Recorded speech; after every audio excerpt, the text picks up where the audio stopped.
یہ درگاہ دنیا کی ایک ماتر ایسی درگاہ ہے جس کی مزار پر چھت نہیں ہے، اور یہاں پر زائرین باہر سے نان ویج کھا کر نہیں آ سکتا، اور نہ ہی درگاہ کے لنگر کھانے میں نان ویج بنتا ہے۔ زیادہ تر لوگوں کو تو پتہ چل گئی ہوگی یہ درگاہ کون سی ہے، لیکن جن کو نہیں پتا ہے ان کو بتا دیتا ہوں۔ تو یہ بارگاہ صوفی حمید الدین تارکی رحمۃ اللہ علیہ ناگوری کی۔ صوفی صاحب خواجہ معین الدین چشتی اجمیری کے خاص خلیفہ تھے، اور یہی نہیں خواجہ غریب نواز آپ کے پیچھے نماز بھی پڑھتے ہیں۔ ان کی مزار پر نہ ہی کوئی گنبد ہے اور نہ ہی کوئی چھت ہے، اور ہے تو صرف ایک پیڑ جو کہ پتہ نہیں کتنے سال سے ماشاءاللہ ایسے ہی ہرا بھرا ہے۔ اب صوفی صاحب کی درگاہ پر نان ویج ٹوٹلی بین ہے۔ اب اس کی وجہ بھی بتا دیتا ہوں کیوں بین ہے۔ اب صوفی صاحب کو ماننے والے ہندو اور مسلم دونوں تھے، لیکن ہندو بھائی لنگر کا کھانا نہیں کھاتے تھے، تو یہ بات صوفی صاحب کو پتہ لگ گئی۔ تو پھر صوفی صاحب نے ان سے پوچھا، تو انہوں نے جواب دیا نہ ہی ہم نان ویج کھاتے اور نہ ہی نان ویج کھانے والے برتن میں کھانا کھا سکتے ہیں۔ تو صوفی صاحب نے تبھی اعلان کیا نہ ہی کبھی درگاہ پہ نان ویج بنے گا اور نہ ہی کوئی درگاہ میں نان ویج کھا کر آئے گا۔ تو تب سے آج تک یہاں پر کوئی نان ویج نہیں بنا۔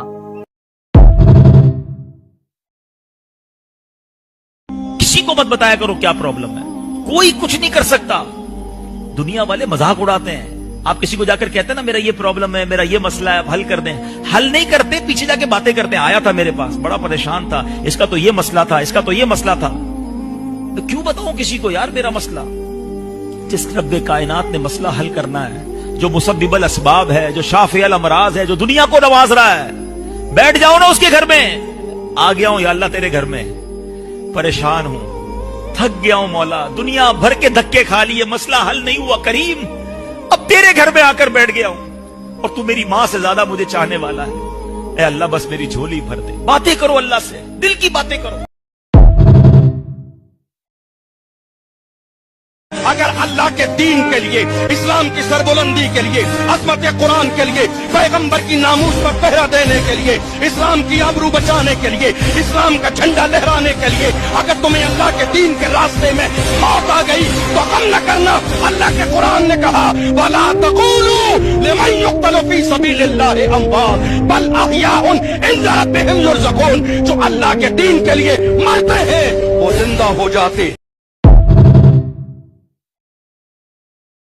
میرے نبی سے میرا رشتہ کل بھی تھا اور آج بھی ہے، اپنا سب کچھ گنبد خضرا کل بھی تھا اور آج بھی ہے۔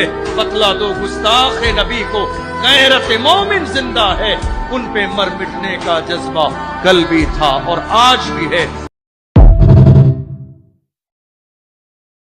مدینے جا کے ہم سمجھے تقدس کس کو کہتے ہیں۔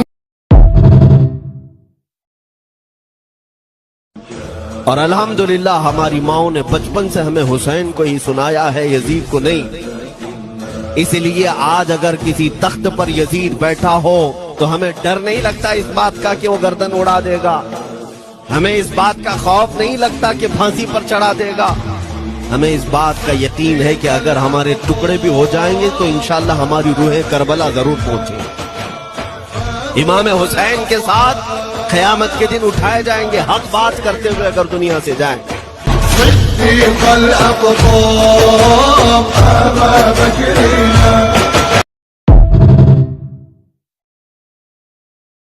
جسم فانی ہے سجانے کی ضرورت کیا ہے، حسن دنیا کو دکھانے کی ضرورت کیا ہے۔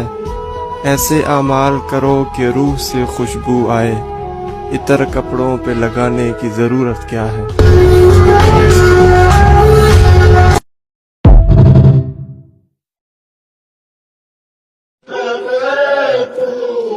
يا إمامنا يا آمين يا سند للمسلمين يا حبيبي يا محمد يا ابن عبد الله